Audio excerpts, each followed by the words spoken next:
ดาวน์โหลดแอปดาฟาโกมานี่มิจะโซกกับโซกดาวน์โหลดมานี่ฮับฟรีทันที50,000 คะแนนนอกจากทานจะได้รับ50,000 คะแนนแล้วทานยังมีสิทธิ์หมุนวงล้อดาวฟ้าน้ำเติมอีกได้เพื่อเอาคะแนนพิเศษขั้นที่2 10,000 ถึง 200,000 คะแนนรับส่วนลดทันที 18% เวลาทานซื้อเลขและทานยังจะได้รับเงินแนะนำ 4% เวลาหมู่ทานซื้อเลขเติมอีกอย่าลืมดาวน์โหลดแอปดาวฟาโกกันหลายๆเด้อแอปเดียวครบจบที่ดาวฟาโกประธานคณะกรรมการปกครองเมืองปทุมพรสำรวจห้วยตะโมะเพื่อผลักดันให้เป็นสถานที่ท่องเที่ยวผจญภัยวันที่20 มิถุนายนนี้ท่านกิ่งแก้วนวพรหมประธานคณะกรรมการปกครองเมืองปทุมพรพร้อมด้วยภาคส่วนที่เกี่ยวข้องและองค์การปกครองบ้านค่อนน้อยได้ร่วมกับผู้จัดการสวนน้ำธิดาเพชรจัดกิจกรรมลงเรือสำรวจตามสายห้วยตะโมะบ้านหลัก40เมืองปทุมพร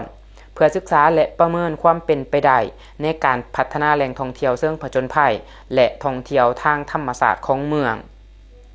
การสำรวจครั้งนี้มีเป้าหมายเพื่อศึกษาศักยภาพของสายน้ำห้วยตะโมะทั้งในด้านทัศนียภาพความปลอดภัยในการลงเรือจุดเด่นทางธรรมศาสตร์และความเหมาะสมในการจัดกิจกรรมท่องเที่ยวทั้งน้ำพร้อมกันนั้นยังเป็นการผสมผสานพลังระหว่างภาครัฐและภาคเอกชนโดยมีสวนน้ำธิดาเพชรเป็นจุดเริ่มต้นในการสุกอยู่และต่อยอดท่าแห้งด้านการท่องเที่ยวของท้องถิ่นให้เกิดมูลค่าทางเศรษฐกิจและสังคมสูงท่านกิ่งแก้วนวพรหมได้กล่าวว่าเมืองปทุมพรเป็นพื้นฐานที่มีท่าแห้งด้านการท่องเที่ยวหลายด้านโดยเฉพาะ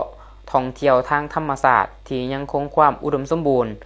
สายน้ำห้วยตะโมะถือเป็นหนึ่งในจุดสำคัญที่มีทิวทัศน์งดงามมีบรรยากาศสงบร่มเย็นและมีศักยภาพสูงในการพัฒนาเป็นเส้นทางลงเรือท่องเที่ยวที่สามารถดึงดูดนักท่องเที่ยวทั้งภายในและต่างประเทศในอนาคต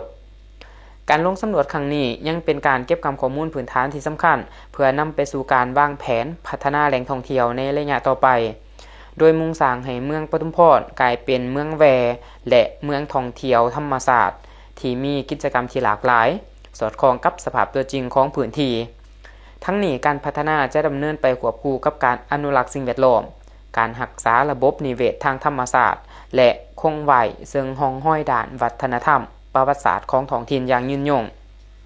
การล่องเรือสำรวจในครั้งนี้เริ่มต้นจากท่าสวนน้ำธิดาเพชรไปจนหอดปากห้วยตะโมะที่ไหลออกสู่แม่น้ำของบ้านตะโมะทาระยะทาง7 กว่ากิโลเมตรตลอดเส้นทางแมนได้แวะสำรวจหลายจุดที่มีคุณค่าทางด้านธรรมศาสตร์และด้านประวัติศาสตร์เช่นจุดหินซิวที่มีการเล่าขานว่าในอดีตเคยถูกนำไปใส่ในการก่อสร้างวัดภูจำปาสักและคันไดมาซึ่งเป็นคันไดหินบูฮานที่เชื่อมโยงจากผู้อาสาลงสู่ท่าน้ำจุดเด่นเหล่านี้บ่เพียงแต่เพิ่มมูลค่าให้แก่เส้นทางท่องเที่ยวทางน้ำเท่านั้นแต่ยังเป็นหลักฐานสำคัญที่สะท้อนถึงประวัติศาสตร์และหากฐานวัฒนธรรมของพื้นที่การลงพื้นที่ในครั้งนี้จึงบ่แม่นเพียงแต่การสำรวจเส้นทางล่องเรือท่องเที่ยวเท่านั้นแต่ยังเป็นการวางหากฐานใหม่ในการเปลี่ยนทุนทางธรรมศาสตร์และทุนทางวัฒนธรรมให้กลายเป็นสินค้าการท่องเที่ยวคุณภาพที่สามารถสร้างรายได้ให้ประชาชนกระตุ้นเศรษฐกิจท้องถิ่นและสร้างภาพลักษณ์ใหม่ให้แก่เมืองปทุมพรในฐานะเป็นปลายทางแหล่งท่องเที่ยวอีกแห่งหนึ่งของแขวงจำปาสัก